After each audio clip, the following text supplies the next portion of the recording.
So like I said earlier, this talk is another talk on emptiness, part of a series this week. And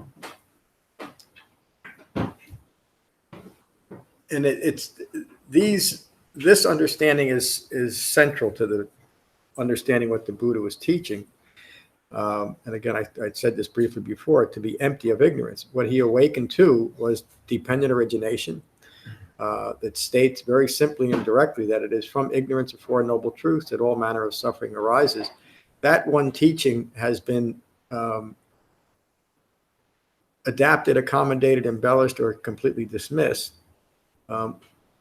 where it serves as an entire foundation for everything that the Buddha would teach for the next 45 years of his teaching career. So just the point that I'm making is that when you dismiss or embellish the Buddha's teachings in any way, they become virtually useless as far as developing what the Buddha taught. They might prove to be something that is engaging, or a word that I would use more appropriately is distracting, which is just what they do. The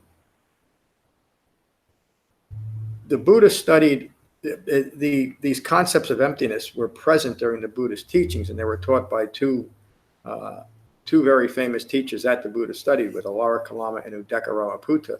And they both taught that the ultimate goal of their teaching, and they used different phrases and slightly different meanings, and I won't get into all that, but was to establish yourself and in this understanding of a void, of emptiness, where nothing really exists, but you can reconcile everything in that nothingness.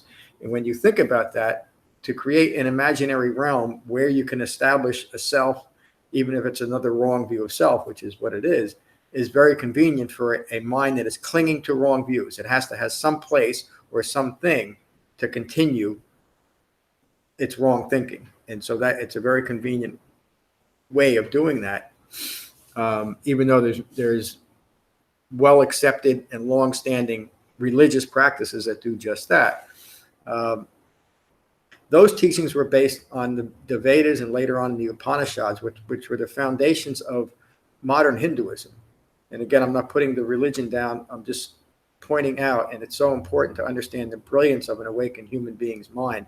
And in order to do that, it's sometimes important to say he taught this and he didn't teach that. So when you look at it that way, modern Buddhism has more akin to Hinduism than it does with what the Buddha taught, which is something he rejected 2,600 years ago. And you can see the difference in these three suttas that I'm teaching this week, and the Kakaya-Yanagata Sutta that we concluded our retreat with, and that I also taught this past Thursday, speaks directly to dependent origination. So if you want to get that part, please listen to the recordings from this past week.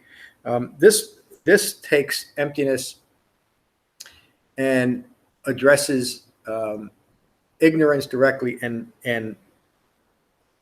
wrong views rooted in I-making that cause us to create, even within a knowledgeable sangha, clinging to our associations that in this case prove to be more of a distraction than a support to the Dhamma.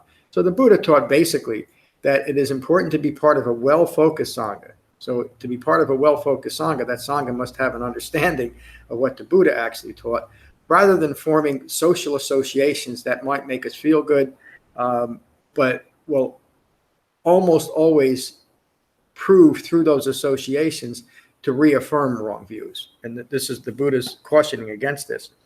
The Buddha was in Kapilavatthu at the Banyan Park.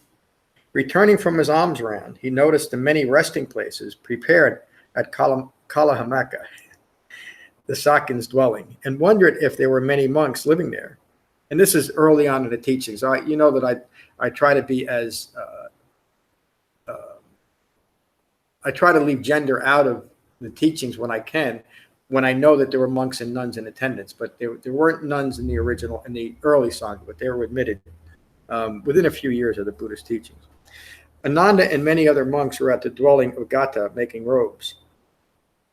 That evening, the Buddha went to Gata's dwelling.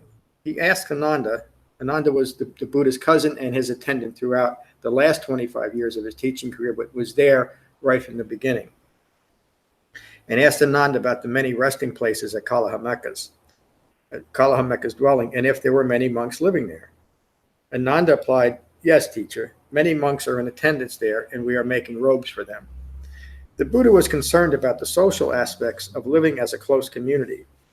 He remarked to Ananda that a Dhamma practitioner does not flourish if they delight in company and is committed to delighting in company. And again, he's not talking about a well-focused sangha. He's talking about a sangha that has now substituted simple social interaction for Dhamma practice. The Buddha, when he in the Vinaya, which is in the first book in the Pali Canon, is a rather long book that first sets out the proper conduct for monks and nuns and lay followers that form a sangha. And basically what that comes down to is when you're gathered as a sangha, you speak only of the Dhamma. And you would think, that makes sense, because a sangha in that sense is formed to develop awakening, not to have meals together, not to dance, not to have parties, and not even to have what might happen today, political discourse. To focus your attention on the Dhamma if you're going to be a true and authentic Dhamma. So if you want to do those other things, you do it outside of the sangha, and you certainly don't do that as part of your ongoing dwelling. The Buddha continues, a Dhamma practitioner does not flourish if they delight in being part of a group and rejoices in being part of a group. It is indeed impossible when a Dhamma practitioner delights in company, is committed to company, who delights in being a part of a group and rejoices in a group, that they will achieve the pure pleasure of renunciation, of seclusion, of unbinding and release, and of self-awakening. And I should say there, the Buddha is not saying that we should never have any outside associations. He's teaching lay followers also. So he knows that when lay followers aren't in the sangha, they're going to go home and with their families and with their social groups. And he's not saying don't do that. He's simply placing a focus on when you're here as a sangha, focus on the Dhamma. Ananda, it is indeed possible for one who lives alone, withdrawn from company and withdrawn from groups, can achieve the pure pleasure of renunciation, of seclusion, of unbinding and release, and of self-awakening. The very act that we do, hopefully twice a day, every day, of withdrawing from the world and taking refuge in our meditation practice is what the Buddha is talking to here. How important that is to at least do that. And so there's many meditation groups, and I would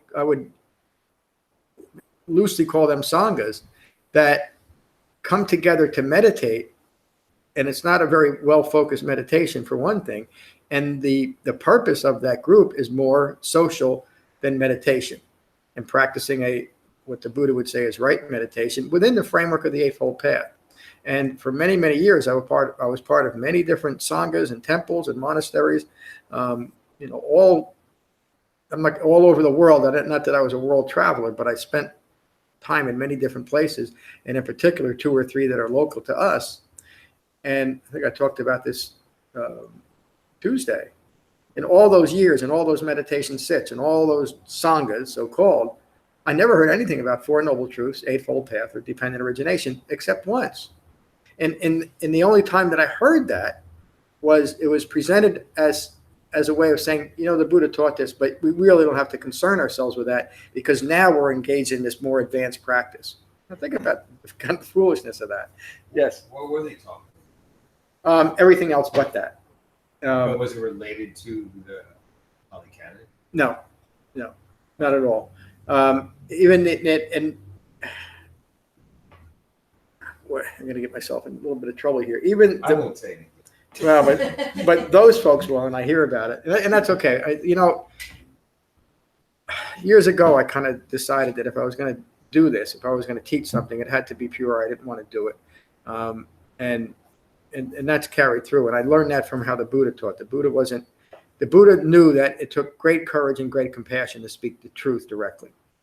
And if he was concerned about just building the world's largest so-called sangha, he wouldn't have done those things. But he didn't care about that. He wanted to teach the Dhamma, so that's what he did. What was taught? I learned all types of things about visualizing deities. I learned very ritualistic practices, things that you must do, like like bowing, full prostrations over and over again. One where I took my the lineage that I took my vows in, and since renounce, I was basically taught that before you can even start Dhamma practice in earnest, you must do 108,000 full prostrations. That means from a standing position, you lay down fully, touch your head on the floor or the ground, wherever you are, and stand up. Not in succession, but you take as long as you want. But if you really want to get it, you got to do that first. So the Buddha never taught anything like that. And a lot of other things, such as in many of the mind-only, the Yogacara schools, the Zen schools, there's never any mention of Four Noble Truths or the Eightfold Path in this direct way, even if it is mentioned. And I was a part of a monastery in New York State that I lived here for many, many years. I never heard anything. But what's taught is just meditation, mind only. And that tradition talks about a mind-to-mind transmission, meaning your teacher, whoever the abbot might be, when he feels that you're ready, gives you this magical transmission. Again, the Buddha never taught that, and if it was possible to do that, the Buddha would have just sat there one day, decided, okay, I'm going to transmit this. Why wouldn't he not transmit it to everybody? You all got it. You're all awakened. It's fantasy. It's magic, but traditions follow on that. So when the point again, when you substitute something for what an awakened human being taught, it usually results in not something that's very effective. It might feel good. It gives you something to engage with, which is distraction. It fulfills your sensory need for doing something to distract yourself. And so it feels like a wholesome practice. But when you look at it that way, even a wholesome practice, something that looks wholesome, is simply contributing to ignorance, isn't it? And so it's not. It's hurtful to people. And that's why I teach what I teach. Okay, so let me... Sorry to distract. No, it's such an important point to make, and I don't mean to take it too far, but it's just so necessary because there's so much misunderstanding. The Buddha continues, Ananda, it is impossible for a Dhamma practitioner who delights in company and is committed to delighting in company, who delights in being part of a group and rejoices in being part of a group, is able to enter and remain in the release from self-referential views that is temporary and pleasurable, or in the more refined release from self-referential views that is not temporary and is beyond fabrication. Beyond fabrication means it's beyond dependent origination says that ignorance leads to, or it leads to mental fabrications. In other words, mental fabrications require ignorance for their initial formation. Mental fabrications can be looked at as false assumptions we make about ourselves in relation to the world. And once that process is established, which is established in every human being who's unaware of Four Noble Truths, everything else follows from that. And we go through our entire lives protecting those fabrications, protecting those assumptions. And that's called continued I-making or selfing, which the Buddha described in one word as anatta, which means not the common, that word was common during the Buddha's time, and it was used to say that there's no such thing as a self, basically. And I won't get into the long explanation. The Buddha used the term to say it's your views that are wrong views that do not constitute to the self. They're not a self. And that's all. The Buddha didn't imply that there's no such thing as a self, just that our views are wrong about what does constitute a self.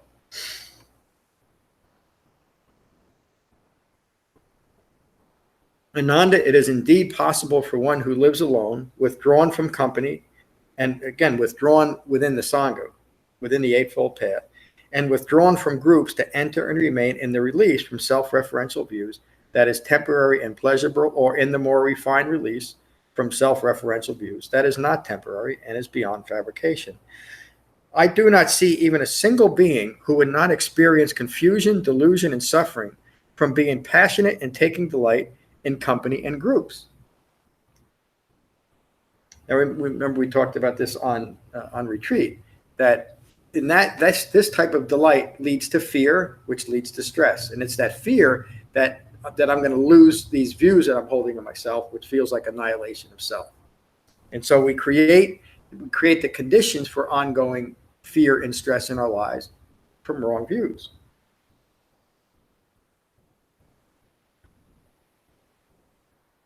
Ananda there is a pleasant abiding discovered by the Tathagata, the awakened one, referring to himself then, not attending to any self-referential views, who enters and remains in an internal quality that is empty of any self-referential views, an internal emptiness. That's the Buddha's meaning of emptiness, an internal emptiness. Now, remember the context. We were talking about ignorance leading to suffering. Now this awakened one has emptied himself of that ignorance, and his mind is at peace. It speaks directly to the entire Dhamma, empty of any self-referential views. And it also points to another important part of the Dhamma. The ultimate teachings of the Dhamma is something that I've never seen anywhere, because these other teachings that reaffirm wrong views, are views that are continually establishing your focus outside of your body. And it's either past or future, or objectified. I like that tree, I don't like the other tree. That's a view that's outside of your body. You've identified yourself with something that literally is like an illusion. It is an illusion, but it's like an illusion because it doesn't reflect who you are. The Buddha teaches a profound Dhamma that unites the mind and the body. And if you think about that, we are psychophysical beings. And if we do anything that separates the mind from the body from wrong views, we are in a continual state of stress, aren't we? Because we're always grasping to establish ourselves, and we don't understand why we can't. This at times is very subtle, but it's the main the main problem. So a fully awakened human being is one who is fully immersed in mind and body in the present moment. And so for that to take place, another way to look at that is it is our physical being that anchors us in what's occurring, to be present. Our physical body can only be present. Our physical body does not exist in the past, and it cannot exist in the next moment, can it? It's our minds that takes us out of our body. It's our thinking. But when we align our thinking with the truth, with the Eightfold Path, it brings us right here. And Qigong is a direct and visceral experience of that. That's why I talk about how important Qigong practice is, and how supportive it is of the Dhamma. One of the reasons why we do it on retreat, we are so fortunate to have Matt as our teacher that way. And so maybe just to explain that a little further, when our minds are agitated, when we find ourselves upset or frustrated about something, or maybe worried about what might happen tomorrow, where's your focus? It's outside of your body. It has to be, or there wouldn't be any stress there. But when we can, and meditation does this, the 4 foundations of mindfulness, the foundation of meditation, be mindful of the breath in the body. Even if I'm doing that for just a split moment, what second? I'm in my body that moment, aren't I? And when we find that we're distracted, the instruction on meditation, when you find that you're distracted by your thoughts, come back to your breath. When we find that we're distracted by our thoughts, we're recognizing that my mind is outside of my body now. It's outside of what's occurring. We bring it back to the breath. We can't take a breath externally. We can only breathe. We can only be mindful of our breath in our body. It brings us into our body. And the more we do that in meditation repetitively, that's why a meditation practice is not concerned with how long you can be mindful of your breath. It doesn't matter. Because every time you find that you're caught up in your thoughts and come back to your breath, you're training yourself to be present in your body. And that's how it works. And so then off our cushion, when we find that we're stressed, we might remember to do that and come back into our body by using our breath. And every one of us has talked about that how freeing and liberating that is in the moment to remember to do that, to come back to what's occurring. The Buddha taught mindfulness in this way. He taught that it is vitally important to be mindful of what's occurring, to be mindful of what's present, but it is equally as important to be mindful of what's not present, meaning to be mindful of that ignorance is no longer present in my mind, or to be mindful of the progression moving from ignorance to mindfulness of what's truly present, having wisdom. While abiding in this pleasant abiding, a person settled in this internal emptiness. While abiding in this pleasant abiding, he is visited by others. His mind well established in seclusion, in that internal emptiness, and having abandoned the fermentations that develop from clinging to company. The fermentations, in some suttas he gives 12, but they can all be reconciled to greed, aversion, and ongoing deluded thinking. Another, maybe a little bit stronger way of saying that is grasping or hatred is an extreme form of aversion, isn't it? And that ongoing deluded thinking, which is consciousness rooted or ongoing thinking rooted in ignorance of Four Noble Truths. While abiding in this pleasant abiding, he is visited by others, his mind well established in seclusion, and having abandoned the fermentations that develop from clinging to company and groups. He converses with others only when necessary and skillful. That he's just talking about right speech. And then they take their leave. In other words, when I come together as a sangha, I talk about the sangha. And when we're done, we take our leave, much like we do here, don't we? Now, occasionally we'll do things that are outside of the sangha as a social engagement. The Dhamma dinner is one good example of that. And so none of us are overly concerned about only focusing on the Dhamma there, because it is a social experience. But it's surprising how often that Dhamma is maintained there, the Eightfold Path, and other things that we do. And I'll talk about one of those things that may be coming up. So Ananda, practice to enter and remain in internal self-referential emptiness. Free of clinging, one can now develop concentration. When withdrawn from the roots of ignorant views, well concentrated, one enters and remains in the first jhana. As concentration deepens, one enters in the second jhana and the third jhana. Jhanas are simply deepening levels of meditative absorption.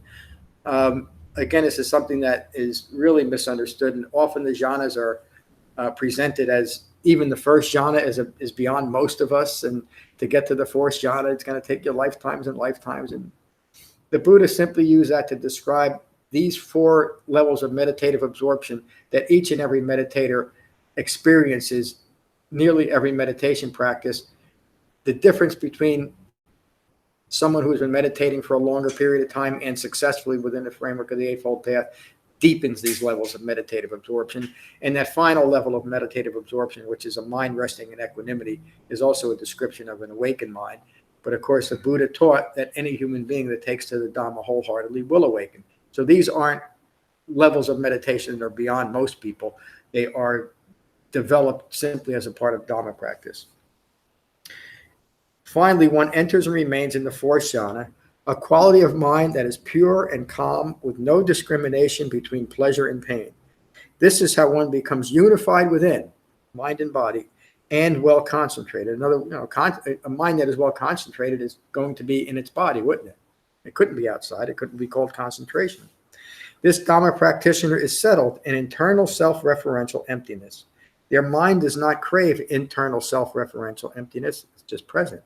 Peace and calm is understood as being, here's another reference to an important understanding of emptiness. Peace and calm is understood as being empty of clinging to wrong views and unconditioned mindfulness.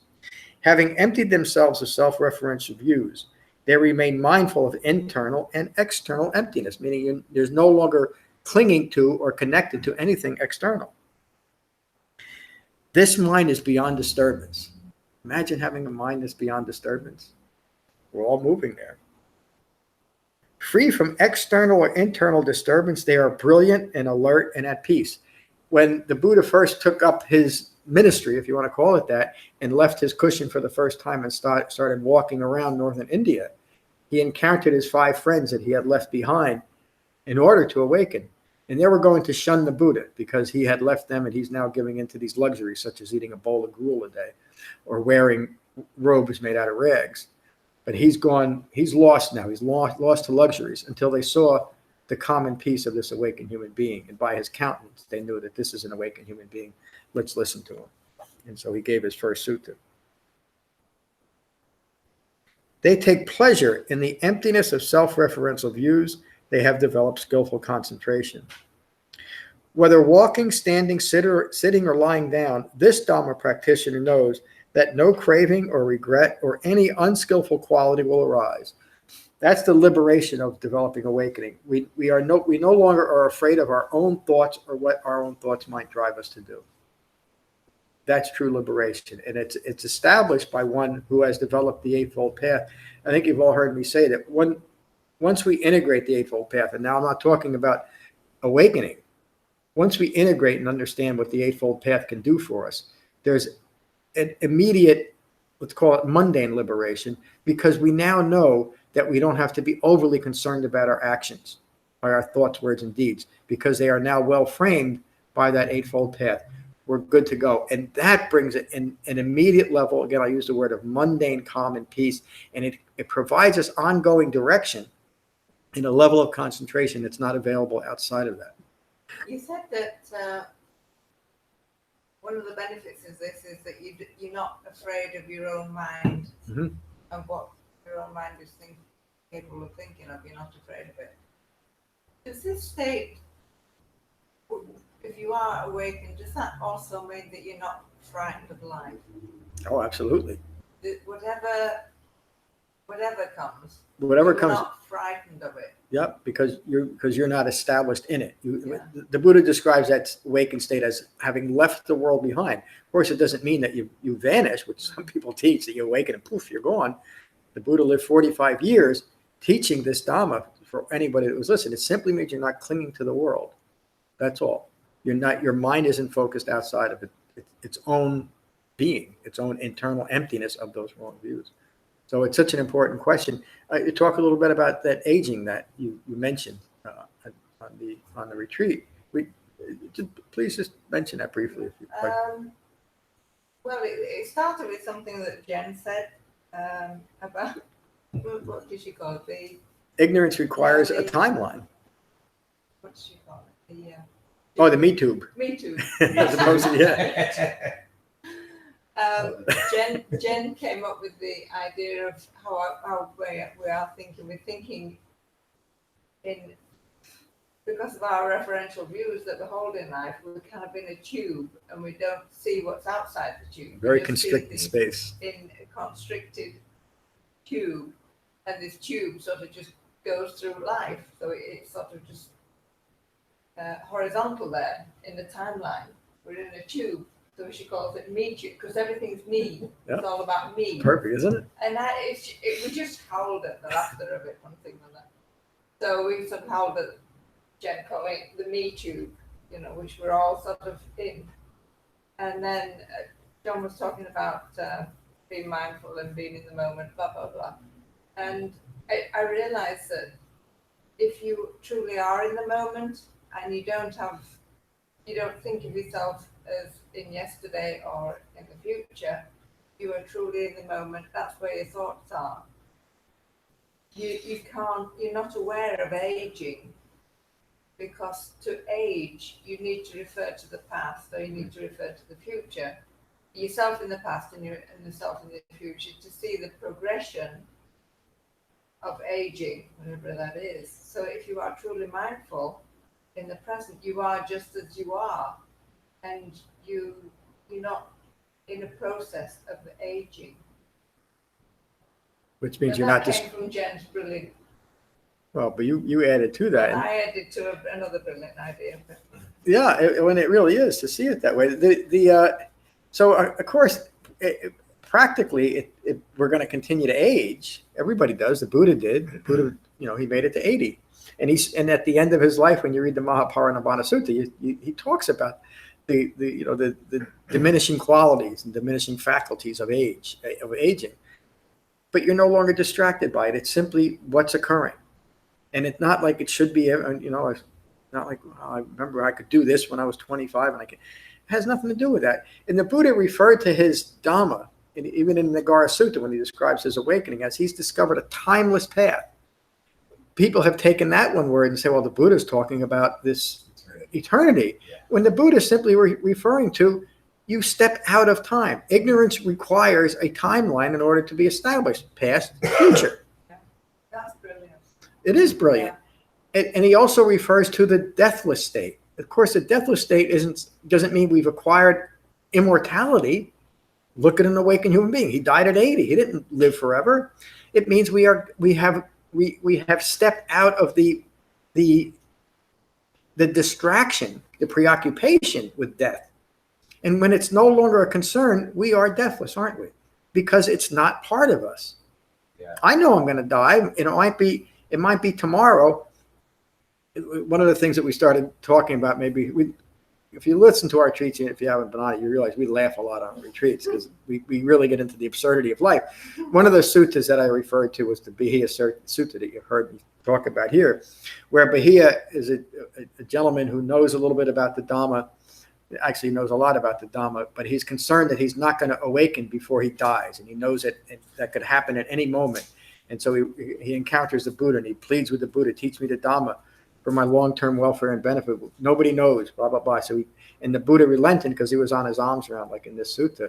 And finally, after 3 pleadings, the Bahiya relents, and he teaches Bahiya a very concise Dhamma that could be boiled down to this. In what is seen, there is only what is seen. In what is heard, there's only what is heard. In what is cognized, there is only what is cognized. And what is sensed, there is only what is sensed. And then he goes on, and when for you, there is no you here, there, or anywhere, then you, Bahiya, are an awakened one, or you are liberated. And wouldn't you know it, a short while later, Bahiya was walking down the road, and he got trampled by a cow and died. Most people laugh at that, and you should, because of the irony and the absurdity of it. But it points to an important understanding of the timeless state and the deathless state and aging. We're all going to die. We have one opportunity in this lifetime to get it.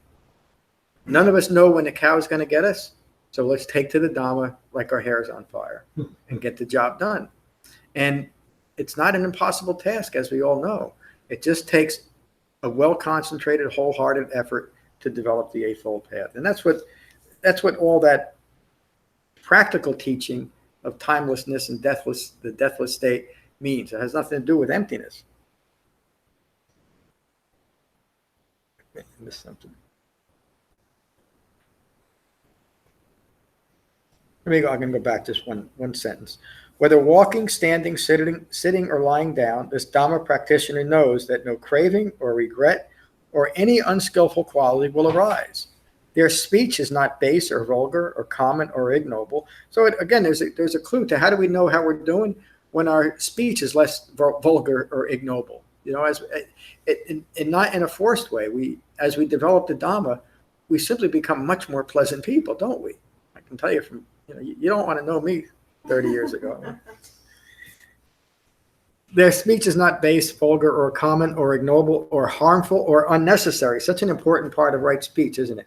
Is my speech necessary? Is what I'm saying really useful? And if it's not, and it could even mean that it's an aspect of wrong speech to talk about the Dhamma when you know that nobody's going to listen. I very, very rarely mention even the Dhamma, and I certainly don't talk about it except here, or when somebody asks me a direct question. I don't go up to someone and say, I see you're having difficulty. You know why? Because you don't know the Eightfold Path. That person's going to run away from me and never look at anything like that. It's wrong speech. Or simple speech that is unnecessary. Idle chatter is a good thing to be mindful of, and as best as we can to abandon it. And again, it doesn't mean we should never have a social conversation, but do you spend a lot of time in idle chatter or idle Facebooking or idle Twittering? Look at that. Because it's not so much that it's wrong in a social sense, although it might be. It's wrong in a personal sense because it's a distraction. It's okay. And I think you would all know this. When most people only have 2 or 3 or maybe 4 people that you can call a really good friend, honestly. And those are the type of people that we can be with without having to have constant chatter, isn't it? We can be comfortable with them just being quiet. That's not what we do today. We're so encouraged to be constantly engaged and constantly conversing about meaningless and mindless stuff. And we think it's important. Why? Because of our associations, because of the groups that we're a part of. Now we're talking about the entire social group. It's wrong if we don't tweet or Facebook or, there's people in high places that would learn that, but we all do it, don't we? So, excuse the vague political thing there. Or it does not lead to disenchantment or to dispassion or to cessation or to calm or to direct knowledge or to unbinding or to self-awakening. They are unconcerned with kings or robbers or food or armies or gossip or talk of existence or non-existence or any talk rooted in self-interest. Their mind is alert and well concentrated, pointing to the dullness that happens from that constant social engagement.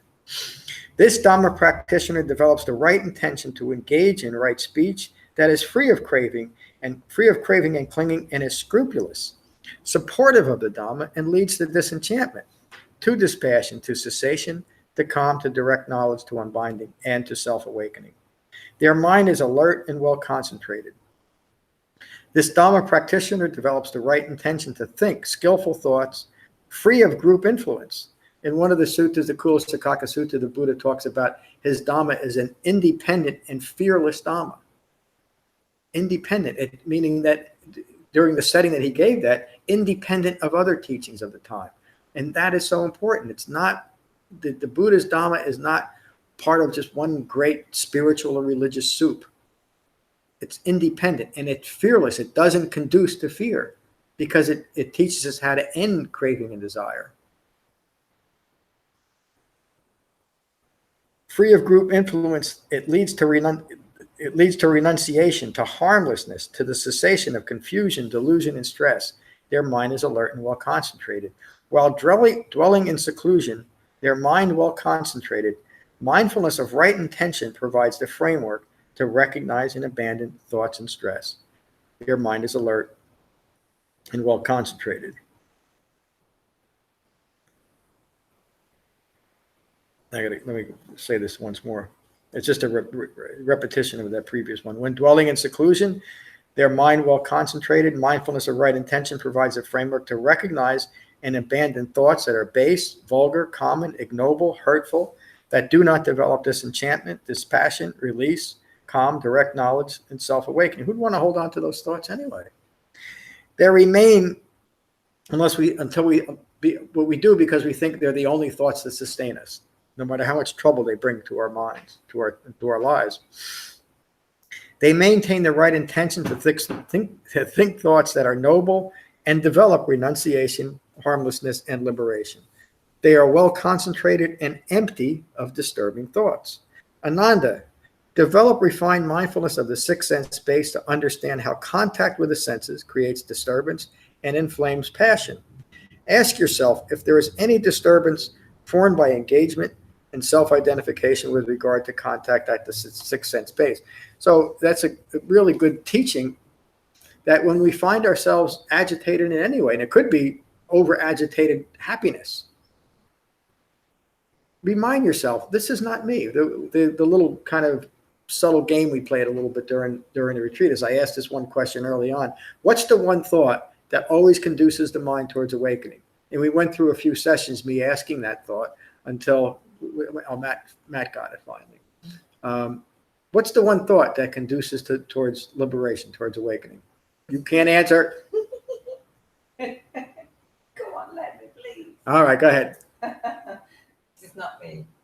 This is not me. Mine. This is not who I am. Yeah, all the variants of it. In any situation, when we find that we're caught up in anything, caught up in the world, just remind ourselves, wait a minute, this is not me. I don't have to identify to this. It's simply what's occurring. And that allows us to be at peace with it. Why do we become peaceful in situations that we might have found disturbing? Because we recognize that it's just what's occurring. It can't be any different than it is. Now, we can make choices based in wisdom and discernment so that we might not find ourselves in those situations again. But in the moment it's occurred, we learn the profound difference between acceptance and approval. We learn the profound understanding to be mindful of what's present and what's not present. If upon mindful reflection, Ananda, you find that disturbance has arisen from contact, then you will know that you are not empty of craving and clinging. How do we know that we're progressing? Because if we're still stuck in it, we're not. But we have the framework of the Eightfold Path to continue. But if you find that there is no disturbance that arises in your mind from contact at the sixth sense base, you will know that the craving for sensory satisfaction has been abandoned. Another way of craving for sensory satisfaction is a need to approve of what's occurring. I like it, I don't like it. The quality of your mind will be well concentrated and empty of disturbing thoughts. Another reference to true emptiness. The five clinging aggregates should be seen as arising and passing away. Form arises and passes away. Feelings arise and pass away. Perceptions arise and pass away. fabrications arise and pass away. And consciousness or deluded thinking, rooted in ignorance of Four Noble Truths, arises and passes away. That's what Khandana awakened to. You remember the Dhammacakkappavattana Sutta, where the Buddha first taught the Four Noble Truths. Upon hearing that, Khandana declared, all conditioned things that arise are subject to cessation. He's talking about the physical universe, but he's primarily talking about the conditioned thoughts, our conditioned thoughts, his conditioned thoughts, that he now knows are temporary. They arise and they pass away. He does not need to continually reestablish them through wrong views. Upon hearing that, the Buddha said, you are now Anakandana, meaning the one who understands. Maintaining refined mindfulness, any conceit, self-referential views, I-making, selfing, any conceit that supports the five clinging aggregates is abandoned, and this one is mindful that they have emptied themselves of any disturbance formed by ignorance. Mindful of what's not there. We know that we are no longer rooted in ignorance of Four Noble Truths. The quality of mind is well concentrated and empty of disturbing thoughts. Ananda, the qualities that are developed through the Dhamma are singularly useful in developing understanding of reality. They are noble, transcendent, and cannot be affected by ignorance. That's the true meaning of leaving the world behind. Now, Ananda, what do you think is a proper goal for a disciple, a follower, a practitioner of the Dhamma, even after rebuke from their teacher? Ananda says, you are our teacher and your Dhamma is our guide. Please explain this statement for our long-term benefit. Ananda, it is not skillful to follow a teacher simply to hear discourses or dogma. So that is a very, very common practice and something that I engaged in for many, many years. Hearing a particular teacher, they might have a reputation or they might not. And not investigating, did they actually study the Buddha's teaching? By the way, if you're a teacher of the Dhamma and you haven't studied what the Buddha taught, guess what? You can't teach it, like anything else. And so I did, and many people do. Just because someone might be teaching Buddhism in some form, we will go listen to them and give them credence. And again, I'm not saying you should never listen to anybody else but me, but you might want to, you should be very cautious about what they're teaching and apply it to your Dhamma practice. Again, there's nothing wrong. I've listened to many wonderful teachers. I think I was mentioning to Diane, in most lineages, when you establish a teacher, that initial teacher is called your root guru. That might change, your root teacher, the guy who's teaching you the basics and giving you a foundation. And mine, since we're broadcasting live all over the world, I don't want to give his name, but he was one of the most wonderful men I've ever met in my life. Just the kind of person that you just wanted to sit in a room with him, and that was enough. He didn't have to say anything. Where's I going with this? But he had no, and he was a true scholar in his lineage. He knew everything there was to know about that, but he knew very little about what the Buddha actually taught, and so he couldn't teach me. And I spent many, many years trying to get some understanding from this wonderful man, but he didn't have it within him to give to me. And that, that's okay, but I didn't understand it. I didn't understand that he had not studied what the Buddha taught, so he couldn't teach me what the Buddha taught. He taught me other wonderful things, but nothing that was useful in developing liberation. I'm still very fond of the man. I'm sorry, I keep having to go back because I talk too much. Ananda, it is not skillful to follow a teacher simply to hear discourses or dogma. You have done this for a long time and have understood them according to your views. Meaning, when we're doing that, we adapt things to fit our views rather than learn something. The Buddha was simple and direct. He gave us a framework for recognizing and abandoning wrong views. That's something that is independent and fearless. But talk on modesty, contentment, seclusion, non-entanglement, persistence, wisdom, virtue, and concentration, talk that is scrupulous, conducive to refined mindfulness, that develops directly dispassion, disenchantment, cessation, calm, unbinding, and a direct knowledge and vision of release, is skillful to attend to and to hold in mind. Again, teaching us how do we develop the Dhamma? Very direct. There's no ambiguity. This being the case, failure to empty oneself of clinging to ignorant views will lead to long-term suffering for a teacher or a student or anyone engaged with the Dhamma. How does this occur? For a teacher, even dwelling in seclusion, becomes enamored by offerings of trinkets or praise and falls into the three defilements. This can only develop further confusion, further confusion, deluded thinking, and suffering. I'm not going to look at some of the things that have developed over the years. There is also the case of a student. The Buddha continually, he could have very quickly started acquiring wealth. He did not have to walk to town every day with one bowl to get his bowl of food. He did not have to wear robes made out of rags very quickly. Others would have done it for him, or like we heard in the sutta, people wanted to give the Buddha money and all types of things.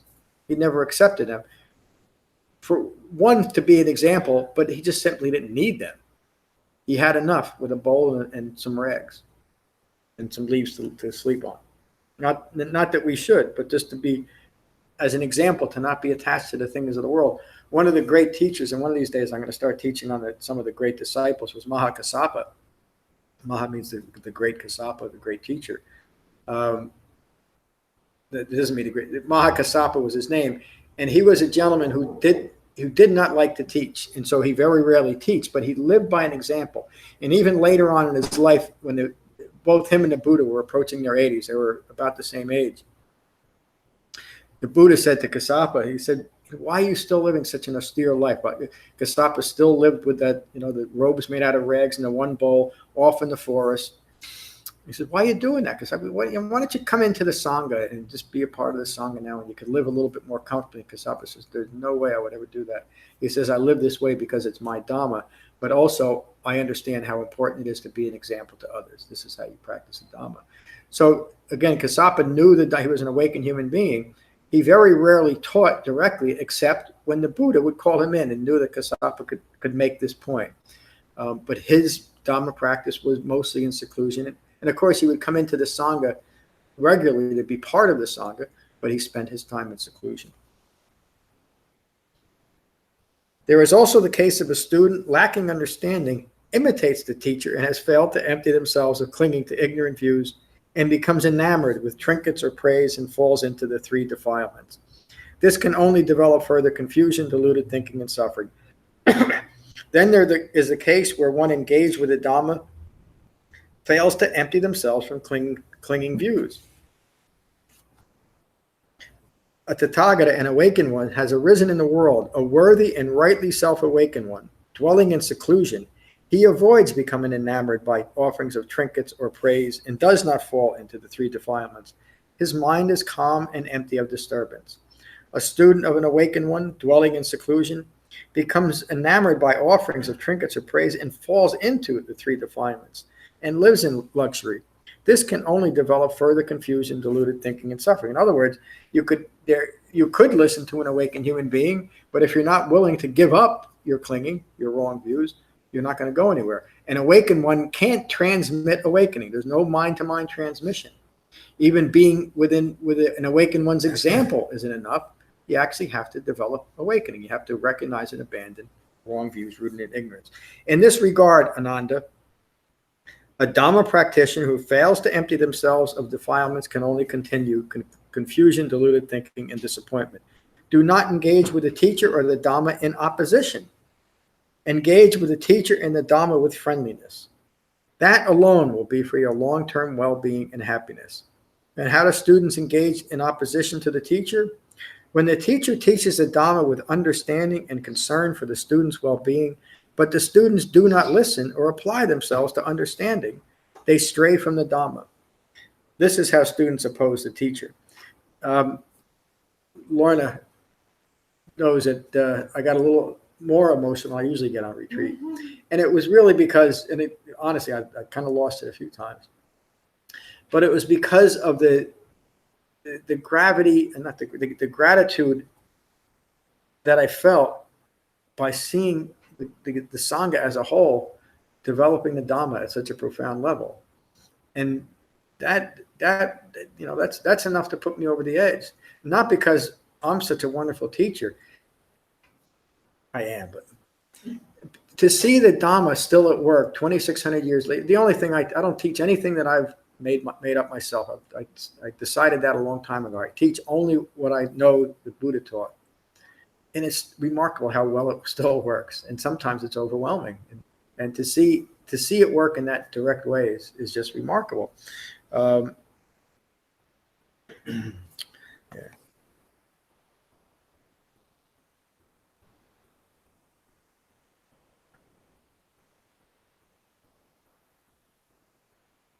I'm sorry, I lost my spot for a second. And how do students engage with the teacher and the Dhamma in friendliness? When the teacher teaches the Dhamma with understanding and concern for the student's well-being, and the students listen and apply themselves to understanding, they do not stray from the teacher or the Dhamma. This is how students engage with the teacher in friendliness and not in opposition. So even imagine the setting here, 2,600 years ago, an awakened human being, but even he had students that stood in opposition to him. They were so stuck in their wrong views, they refused to listen at least entirely to what this awakened human being was teaching. So the Buddha advises, Ananda, engage with me and the Dhamma in friendliness. This will be for your long-term well-being and happiness. And this, I love this line. I will not hover over you, but I will remind you again and again of the Dhamma. So I think I've been accused of not hovering over people, but reminding you again and again of the Dhamma. I learned it from this guy. What is not essential will be gone, and what is essential will remain. Again, he's talking about emptiness. He's talking about being mindful of what's present, and as equally important, to be mindful of what is not present. What is not essential will be gone. What is not essential is ignorance. Wrong views will be gone, and what is essential, wisdom, will remain. This is what was said, and Ananda was delighted with the Buddha's words. That's the end of the Cula-Sunnata Sutta. Thank you for listening. Any questions about the sutta? All right, let's. You want to say a few words? You got to run. No, I never run. It's good to see you, Deb. See you soon. Have a good holiday. You too. Okay, let's go around the room and start with Lorna. Thank you. Well, first of all, I think I'd like to give a shout out to Thursday night Kevin. Thursday. Thursday night Kevin, not Saturday morning Kevin. I thought it came out something quite remarkable when he said this week that he'd needed to go on a business trip. I think it was in Paris or somewhere. A class reunion. Sorry. It was a 40th year class reunion of his med school. He went junior year med school there. He'd been to many before, but this time he was determined not to partake in alcohol quite so much. And he'd even emailed a few friends that he knew he'd meet up with, saying that it's not going to be like it was before. And he sort of wanted to be more mindful and more present at the social event. And I just think that's worth a big shout out for him. Yeah, I think that was the way he described it and what he was meaning. I thought was really, really big. Yeah. Really, really big. And a very important but practical application of the Dhamma. Yeah. Why would you want to lose your mind? Yeah. That's all. And then for my own practice, I think you said a lot today, covered a lot, but a lot of the main thing is keeping yourself established in the present. Yeah. And not establishing yourself in other times, like in the past or in the future. From my mind before I was coming here, I mean, my mind has changed a lot. I think I can definitely identify to have been more in the present, but in a very calm way. That I'm doing this right now, and that's all I'm doing, and that's okay. Yeah. There's nothing like stars aren't going off and planets going off. It's just that I'm just here, and that's okay. Yeah. There's just this going on, and that's okay. So I do think that my mind is changing, my thoughts are changing, and I am more mind and body connected in a true sense. I think that's developing step by step, bit by bit. And isn't that remarkable Yes, it is. that we can actually change our minds and change the way we think and change the direction of our life. So thank you. Thank you. Anthony, good to see you this morning. Good morning. Just a couple of random thoughts in no particular order. It kind of struck me how Bahia's name sounds a lot like Be Here. Wow. That was one thought. And then the other thing is when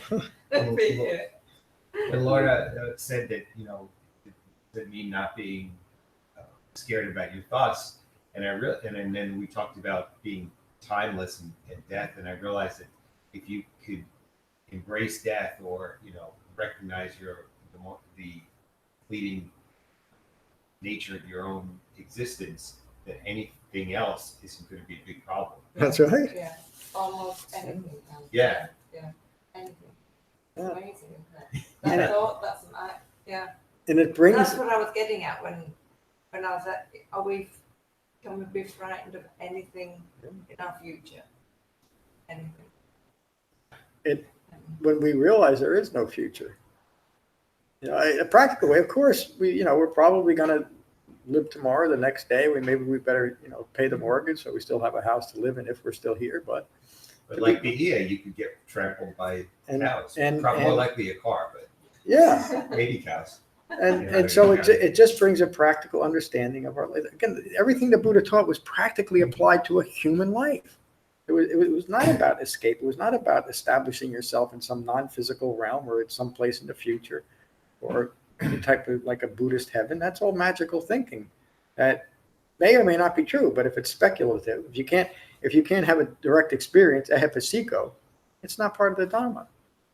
And again, the Buddha never said there's nothing else besides this. He said it's just the 4 classes leading up to our retreat was 4 different suttas where the Buddha's teaching what he taught and what he didn't teach for very specific reasons. Yeah, and I just wanted to say one last thing. As far as my spiritual practice goes, I had a great experience last week where I was asked to give a lecture on the power of mindfulness in terms of legal practice. And I think it was called putting mindfulness into your legal practice. Wow. And I have to say, I've been a lawyer almost 30 years, and I've done almost 30 presentations, and it's the only one I never had to study, look at notes, Isn't that great? or even think about. Like it was just talking about my life, and it was wonderful. Mm-hmm. And there were 2 other panelists. I was the moderator and the one who was doing most of the talking, but they also we put them through meditations, and people were so engaged that I couldn't get through 3/4 of the things I wanted to cover. So I had to speed things up to give time to go through the meditations with them. And I said, but I did have some handouts, and the line went out the door for handouts. That's amazing. Wow. And then in addition to that, they set up what we called a mindfulness lounge, and we did drop-in meditations and talks about de-stressing and being a more focused lawyer and just on wellness. We had people doing yoga. I did meditations and body scans, and then it was just mainly that and yoga.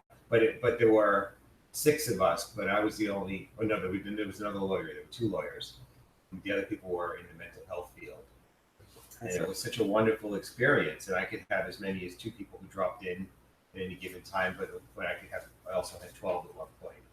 Wow. And it was just, to me, it was like I had such a great feeling leading there because I felt like I helped some people a lot. Yeah.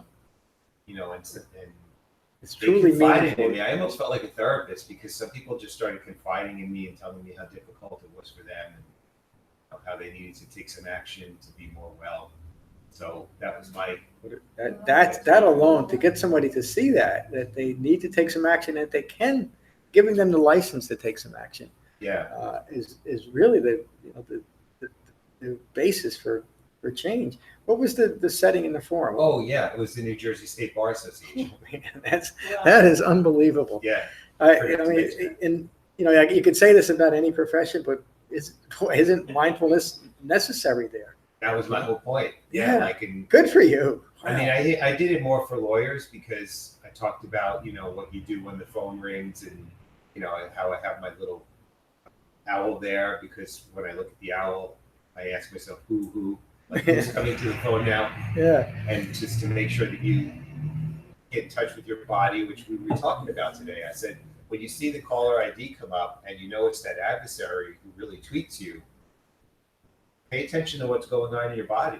Is your heart starting to race? Is your breathing getting shallow?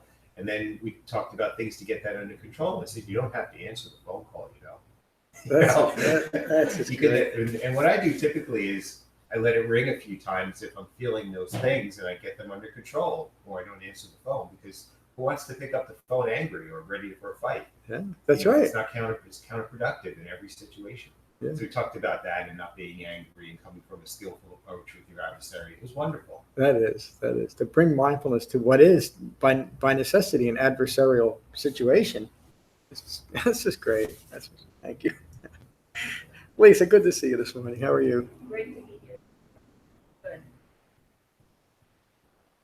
Well, I keep coming back. Good. I was going to say, a lot of the times, maybe when we say we, I was going to say we keep coming back, but I think I'll just say I. Jay can speak for himself.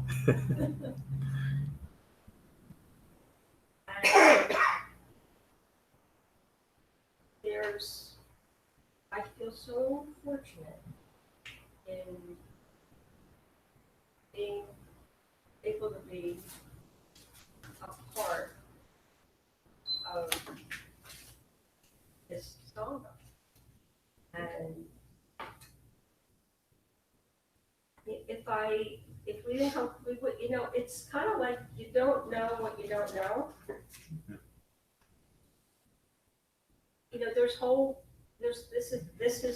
This is a world, and there's whole worlds of things going on that I know nothing about. Nobody can know everything. Things going on in other countries, or groups of people doing whatever Or your next door neighbor. Yeah. Exactly. Like there are long driveways that have been by thousands of times. I don't know what's down that driveway. Yeah. There's a house, there's people, never seen anybody. Decades,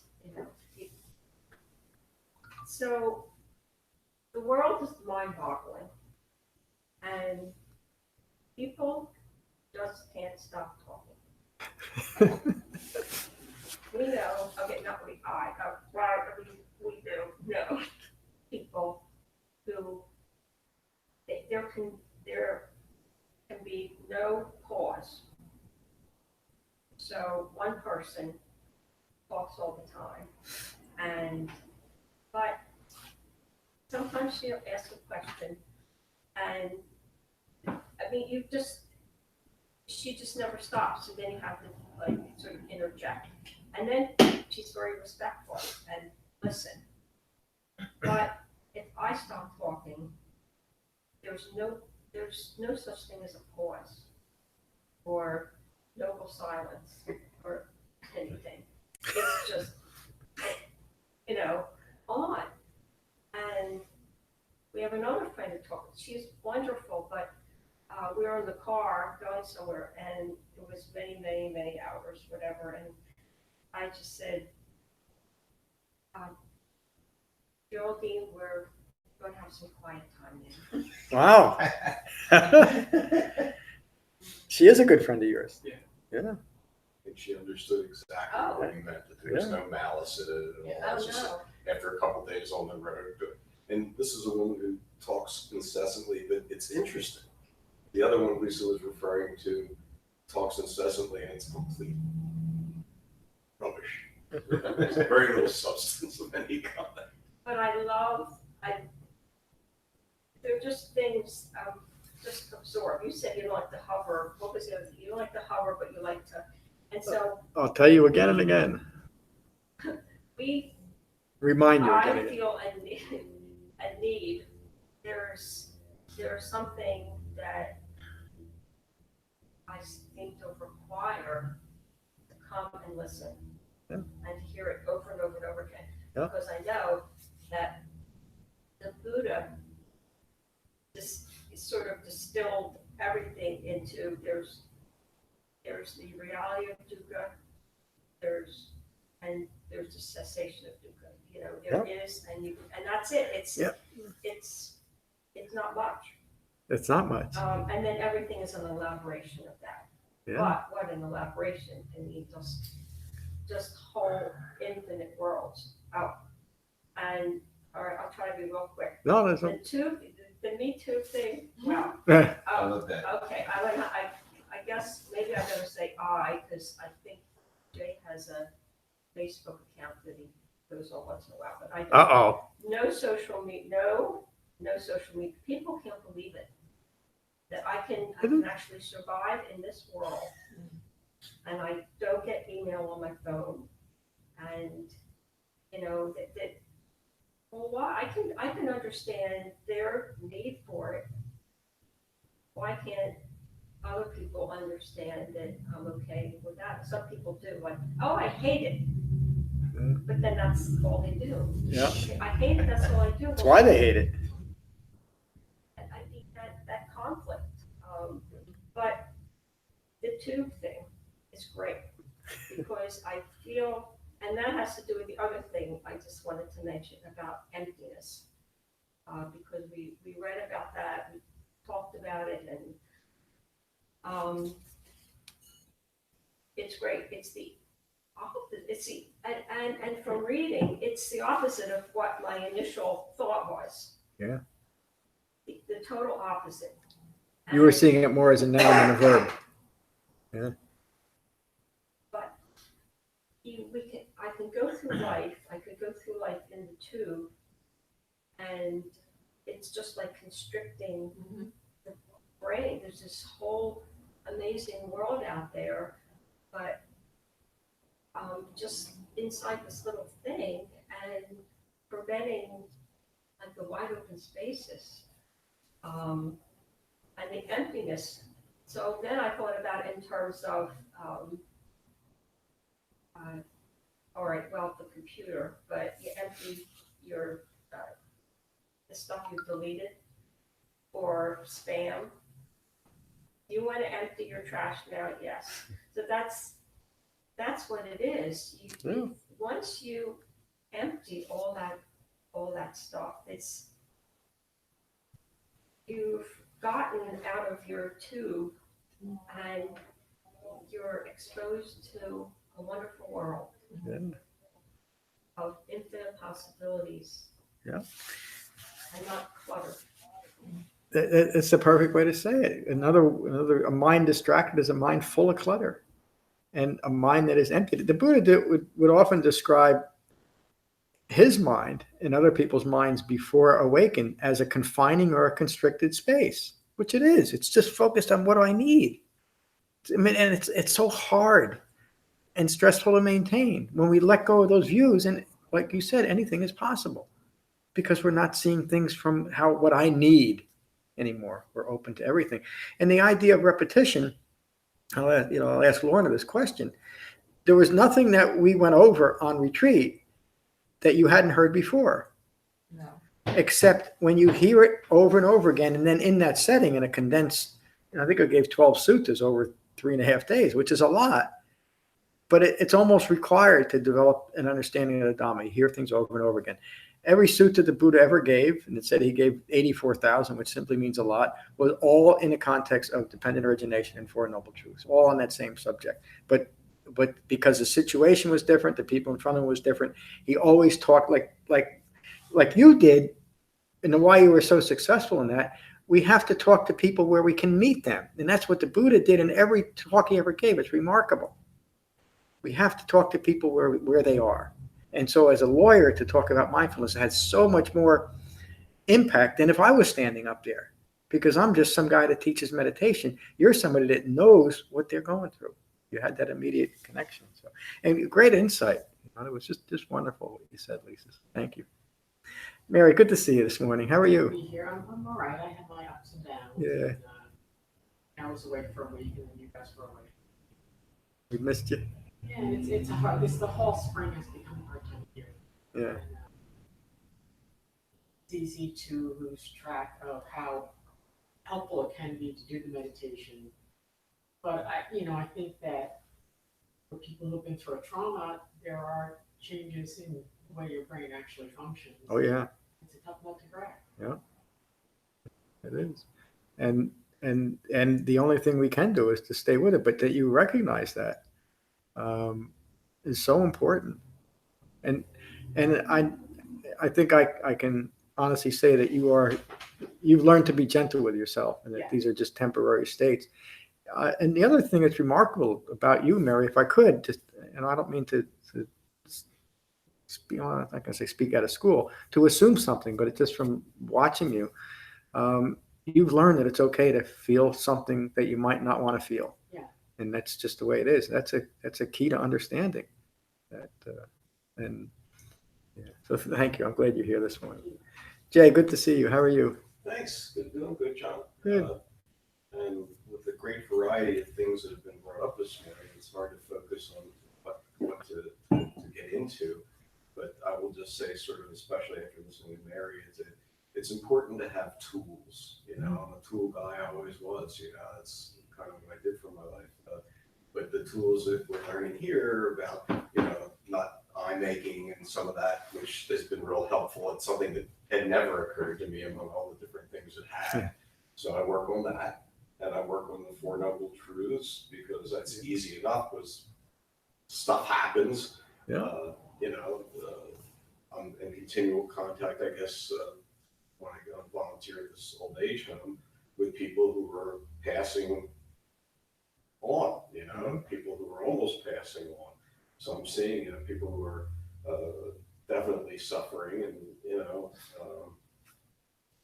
it's just, I'm working on all fronts, and I try and keep an open mind, listen to what you say when we're here. And it has made a difference. My mind, I can calm things down with meditation a lot better than I used to be able to. This is a busy life, Yeah. with cell phones and the TV and, all these things that you have, interactions with people who, it's just, it's a lot. It's a big bundle of stuff. And to try and get out from under it and relax a bit, or, relax your mind, old jump in song. But it ain't easy to do, but we're getting some good tools here. So thanks. Thank you. And thanks for sharing that. And it's so important that we recognize it. And that just, the little bit of concentration and mindfulness that we're able to develop is a lot. And it makes a profound difference in our lives. Yeah. And it doesn't take superhuman effort. It simply takes human effort. That's what that sixth factor of the Eightfold Path tells us. It's right effort. That's all. Anybody can do this. So thank you. Diane, good to see you this morning. Thank you. Thank you for continuing to be here. Thank you for getting me here. Well, a couple of years ago, or when you began, you said, made the comment that every time you take a breath, when you are in some kind of old story, it weakens the emotional content of the story, and you're able eventually to remember the narrative without the emotional content. That was brilliant.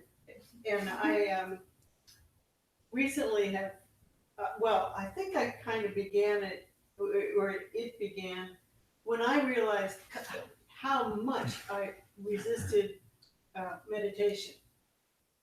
I went through a period, I go through periods where I just will do it, I'll get through it all day without meditating when I intended to meditate, and I just kept saying, oh, I'm going to do this, I'm going to do this, I'm going to do this, I'm going to do this. And I became very aware of the feeling in my body of resistance. And that was and is very helpful. And then that kind of, this is not a,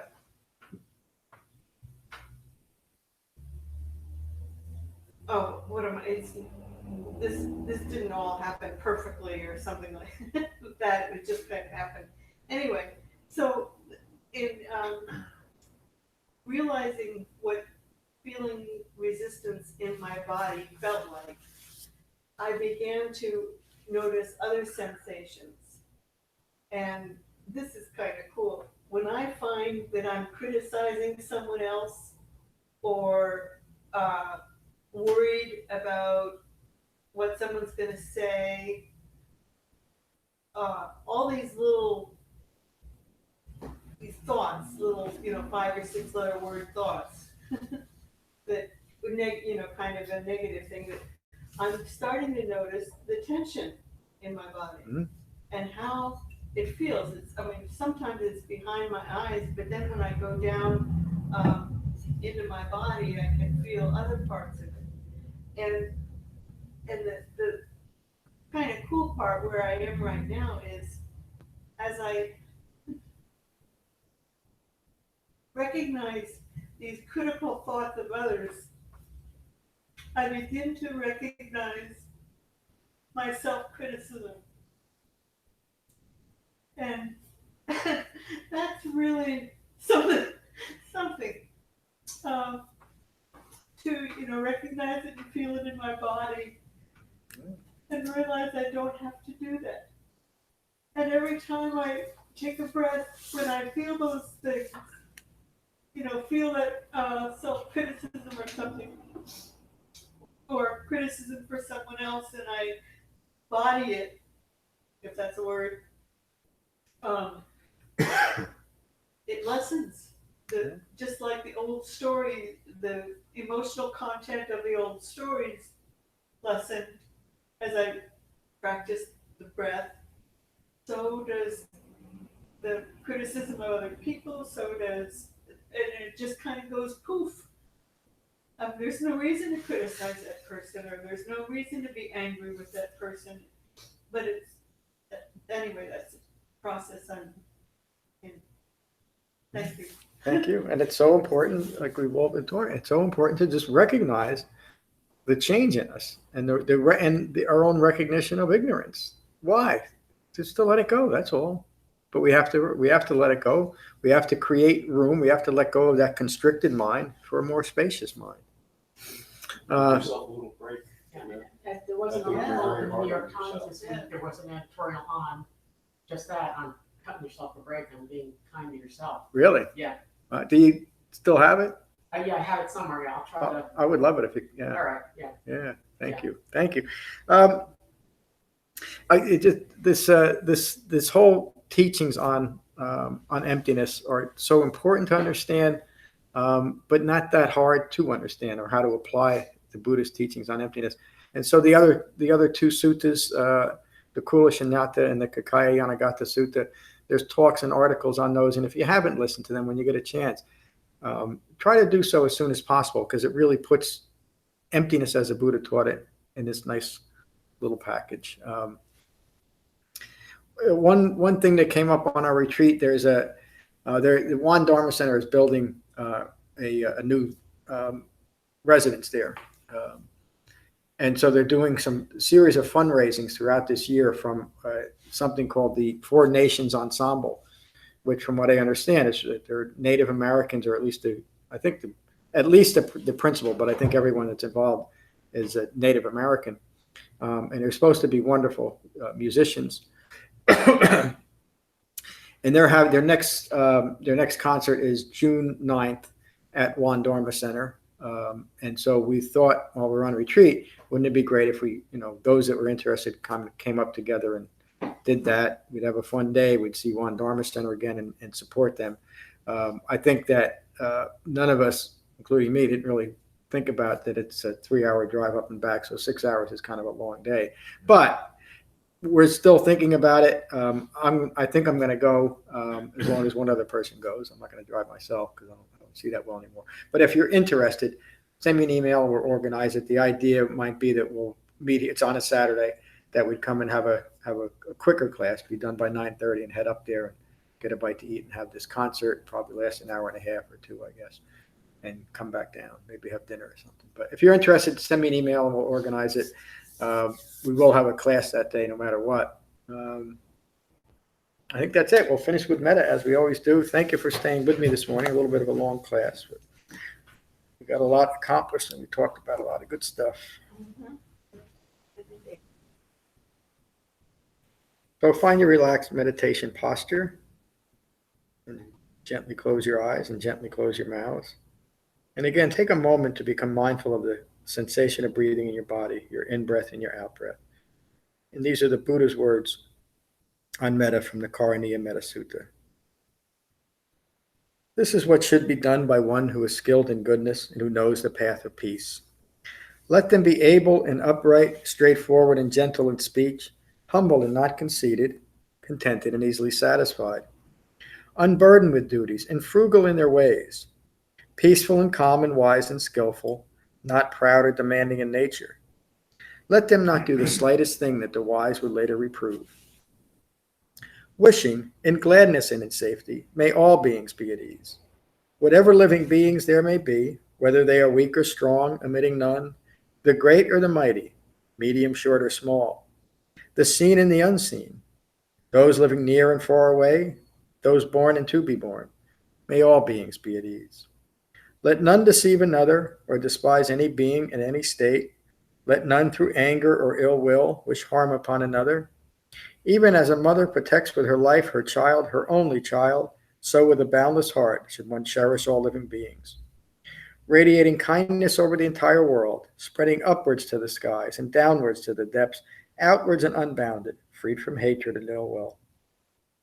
Whether standing or walking, seated or lying down, free from drowsiness, one should sustain this recollection. This is said to be the sublime abiding.